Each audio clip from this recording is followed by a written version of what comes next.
TDP కార్యాలయంలో Kotamreddy Srinivasa Reddy media సమావేశం నిర్వహించారు. ఈ సందర్భంగా ఆయన మాట్లాడుతూ ఆంధ్రప్రదేశ్ క్రికెట్ టీం కెప్టెన్ విహారీని వైసీపీ ప్రభుత్వం తొలగించిందని, కెప్టెన్ విహారీ మన రాష్ట్రాన్ని వదిలిపెట్టి పక్క రాష్ట్రాల్లో చేరుతున్నాడని, ఎటువంటి తప్పు చేయని విహారీపై ఈ ప్రభుత్వం లేనిపోని నిందలు వేసి అతన్ని తొలగించడం జరిగిందని, వీరికి వైసీపీ ప్రభుత్వం రోజా క్షమాపణ చెప్పాలని కోటంరెడ్డి శ్రీనివాసరెడ్డి అన్నారు. వైసీపీ ప్రభుత్వం ఆడుదాం ఆంధ్ర అనే పేరుతో మోసం చేస్తాం క్రీడాకారుల్ని అంటూ చూపిస్తుంది. ఈరోజు ఆంధ్రప్రదేశ్లో క్రికెట్ టీం కెప్టెన్సీగా ఉన్నటువంటి హనుమ విహారీ అనవసరంగా తొలగించారు. ఎందుకంటే వైసీపీ నేత కుమారుణ్ణి సరిగ్గా ఆడటం లేదని మందలించిన దానికి ముఖ్యంగా విహారీ గారిని అనేక ఇబ్బందులు పాలు చేశారు.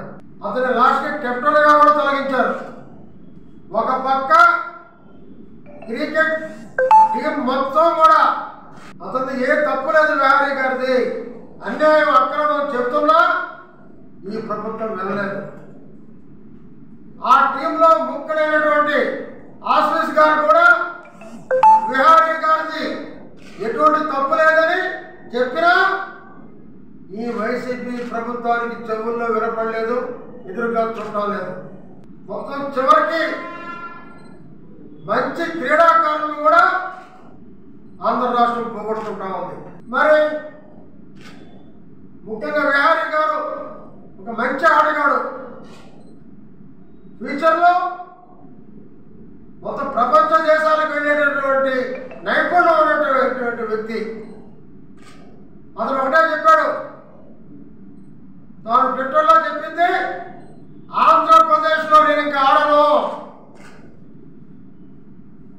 కేవలం ఆటల్లో కూడా క్రీడల్లో కూడా రాజకీయాలు వచ్చేసినాయి, ఇంకా నేను ఆడను అని చెప్పేసి అతను పక్క రాష్ట్రాలకు ఆడుకునే పరిస్థితి వచ్చిందంటే మన క్రీడాకారుల నైపుణ్యాన్ని మనమే దెబ్బతీస్తున్నామని చెప్పి తెలియజేస్తున్నాం. లాస్ట్కి క్రీడాకారులలో కూడా రాజ్యారెడ్డి రాజ్యాంగాన్ని అవలంబిస్తున్నారు ఈ ప్రభుత్వం. 56 ఈ ప్రభుత్వం వచ్చి 56 నెలలైతే ఇప్పటి వరకు కూడా ఎక్కడ కూడా క్రీడాకారులు అభివృద్ధి చేయలేదు. ఏ క్రీడలో కూడా ఏ స్థలంలో కూడా ఆట స్థలాలు కట్టలేదు.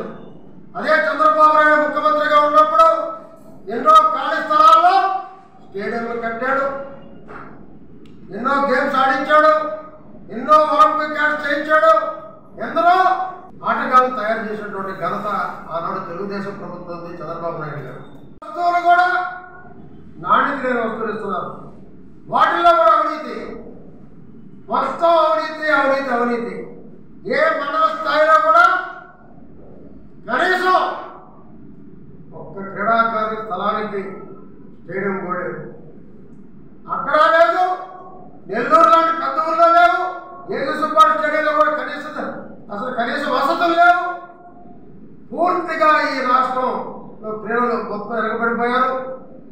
మొత్తం యువకుల్లో నిరాశ మొదలైంది. కేవలం ఎన్నికల స్టెట్ మాత్రమే జగన్మోహన్ రెడ్డి ఆడుదాం ఆంధ్ర అనే పేరుతో ఒక ప్రచారపు ఆర్భాటాలు పెట్టి ఏదో లబ్ధి పొందాలని చూస్తున్నాడు. కేవలం దీనివల్ల శూన్యం. ఆటగాళ్ళు మొత్తం కూడా వ్యతిరేకమైపోయారు. దీంట్లో రాజకీయాలు చోటు చేసుకుంటున్నాయి. ఆంధ్రాలో ఆడినా ఒకటే, ఆడకపోయినా ఒకటే. జగన్మోహన్ రెడ్డి ముందు ఏ మంచి క్రీడాకారుడు కూడా బతకడు అనేసి పక్క రాష్ట్రానికి మన తెలుగు తేజాలని మనమే పంపించాల్సిన పరిస్థితి వచ్చింది. ఎక్కడ డెవలప్ చేశారని అడుగుతున్నా, ఏ క్రీడాకారులు మీరు డెవలప్ చేశారని అడుగుతున్నాం, ఏ క్రీడని మీరు డెవలప్ చేశారని అడుగుతున్నాం. మీరు చేసిందంతా ఒకటే ఒకటి డెవలప్, అవినీతి. నింగి నేల అమ్మేసే అవినీతి చేశారు మీరు. ఈ రాష్ట్రాన్ని సర్వనాశనం చేశారు మీరు. అలాగే మేము ఒకటే చెప్తున్నాం, ముఖ్యంగా రోజా గారు మీరు విహారీ గారికి వెంటనే క్షమాపణ చెప్పాలి. వెంటనే క్షమాపణ చెప్పి విహారీ గారికి, ఆంధ్ర ప్రజలకి క్షమాపణ చెప్పి తిరిగి విహారీ గారికి కెప్టెన్ ఇవ్వాల్సిందిగా తెలుగుదేశం పార్టీ తరఫున మేము డిమాండ్ చేస్తున్నాం.